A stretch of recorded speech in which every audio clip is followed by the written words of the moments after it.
Bem, amigos do canal Ser Flamengo, amigo da Nação Rubro-Negra, Túlio Rodrigues para mais um vlog do Poeta. E hoje eu vou falar aqui, dando a minha opinião, claro, que é o seguinte: a diferença de torcer para o Flamengo e torcer para dirigente, seja presidente, vice-presidente, diretor, o que for. Eu vejo, pelo menos claramente, uma grande diferença nisso e muitas vezes as pessoas confundem, né? Acham que defendendo, né, a figura de um dirigente, ele está defendendo o clube, ou que quem faz o contrário não esteja fazendo isso. Falando um pouco da minha história, eu comecei a torcer pelo Flamengo, de acompanhar ali no início dos anos 90. E ligava pouco para a política, nem sabia quem era presidente, quem deixava de ser, quem era dirigente. E lembro que a primeira vez que eu vi isso assim de uma forma muito mais clara foi quando o Kleber Leite trouxe o Romário para o Flamengo. Ali tem um presidente e tal, Kleber Leite e não sei o que, mas ligava zero para a política do clube, não era sócio, não era nada, não frequentava a Gávea, então aquilo para mim era uma nulidade. Eu só fui ter noção mais ou menos de como, né, de prestar noção em notícias de políticas do Flamengo em 2000, 2001, quando começou a polêmica com o presidente Edmundo Santos Silva. E ali, no lance do impeachment, etc, etc, eu comecei a ver, acompanhar um pouco a política do clube, mas também muito em segundo plano. Quando eu comecei a cobrir o Flamengo, aí sim, eu comecei mergulhei dentro da política do clube, passei a cobrir a política do clube, entrevistar várias figuras políticas. E o que eu quero dizer com isso? Que quando a gente começa a torcer pelo Flamengo, não é por um político, não é porque o Flamengo tinha o Márcio Braga, ou o Jorge Gelau, ou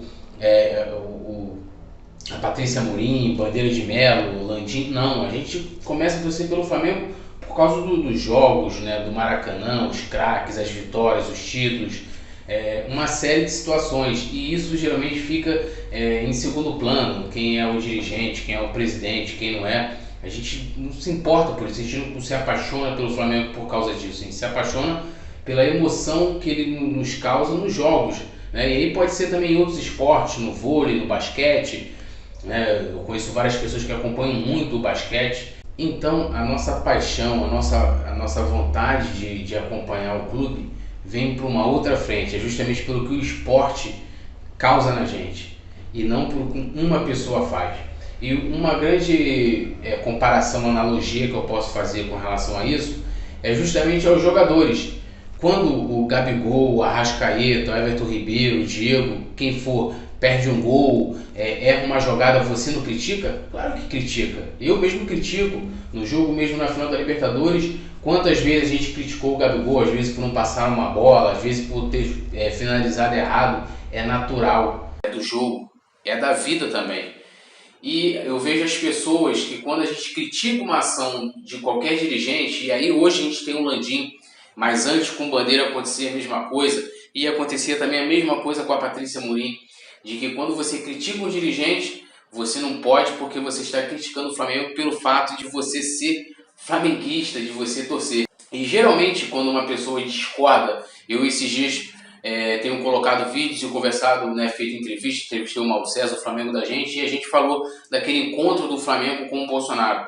E geralmente as pessoas não têm um argumento para poder, quando ela acha que você está errado ou que você não deveria fazer aquela crítica, ou a questão do Flamengo voltar a treinar. A gente pode debater aqui, você pode ser a favor da volta dos treinos, você pode ser a favor da volta do futebol, e a gente pode debater o que te leva a ter a opinião de que o futebol tem que voltar, ou que o Flamengo tem que treinar, mesmo sem ter a autorização dos órgãos públicos, etc, etc, etc.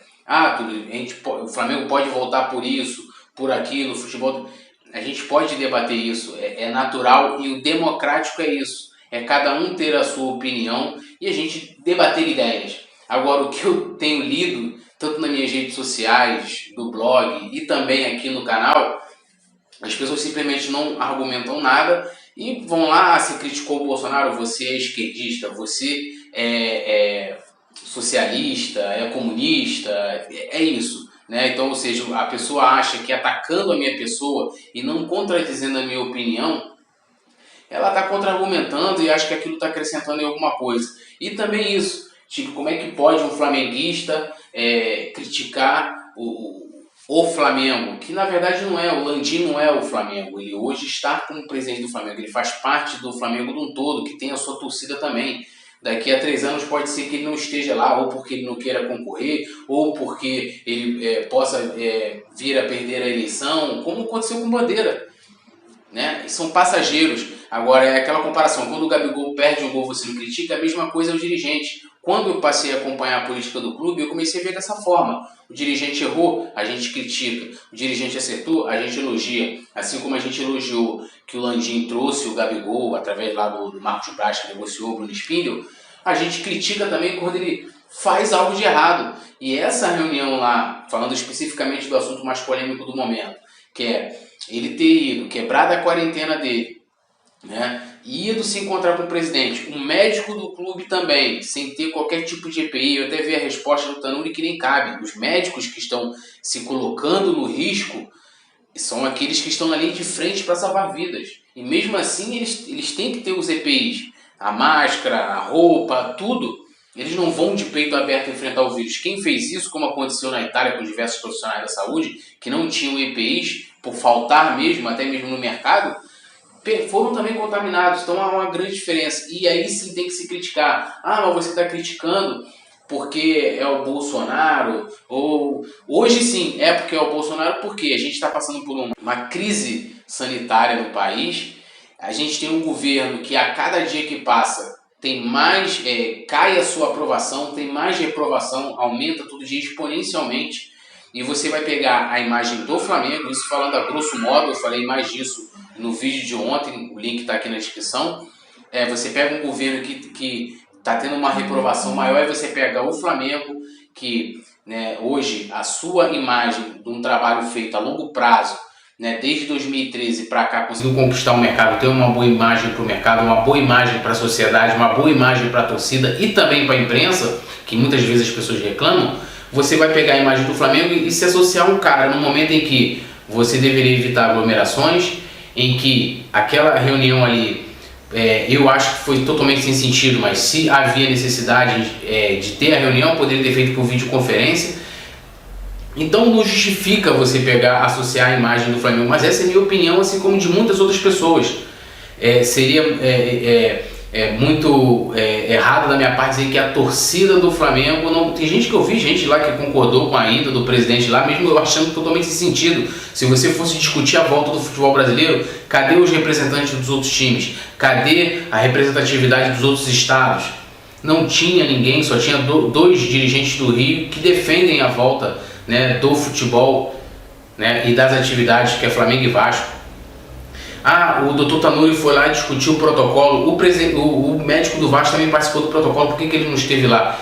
Quando o dirigente erra, é como se fosse um jogador que errou um gol. Você vai reclamar da mesma forma. E vale um detalhe bem interessante que eu devo fazer aqui. Por exemplo, a comunicação do Flamengo passou por diversas críticas ano passado. Muitas críticas. E o que essas críticas fizeram? Com que eles melhorassem de alguma forma, trocassem a empresa, trocassem pessoas, mudassem a estratégia. E é isso, quando as críticas elas são construtivas, a pessoa que está lá naquela ponta que está sendo criticada, se ela tiver ali uma boa cabeça, ela vai pegar aquilo que é bom e vai falar, pô, não, isso aqui é assim, todo mundo erra, eu erro, você erra, você não concorda em 100% com sua esposa, com seu filho, com sua filha, com a sua mãe, todo mundo, você discorda de alguém em algum ponto, e a mesma coisa com dirigente de clube, e assim também do nosso país.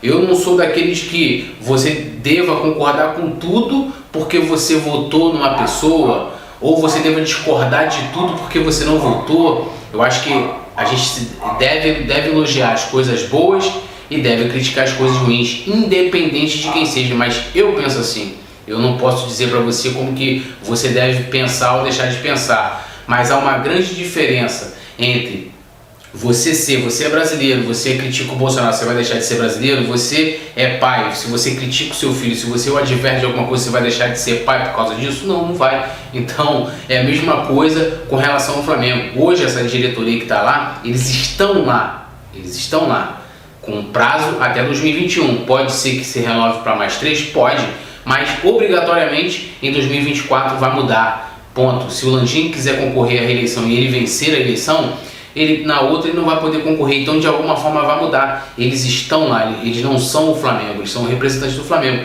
E assim como o Gabigol e às vezes isolam a bola, às vezes os dirigentes também pisam na bola. A gente vê cada vez mais o problema que se dá quando a gente idolatra alguém, quando a gente transforma muitas vezes um dirigente num ídolo, né, enquanto ele está no seu mandato.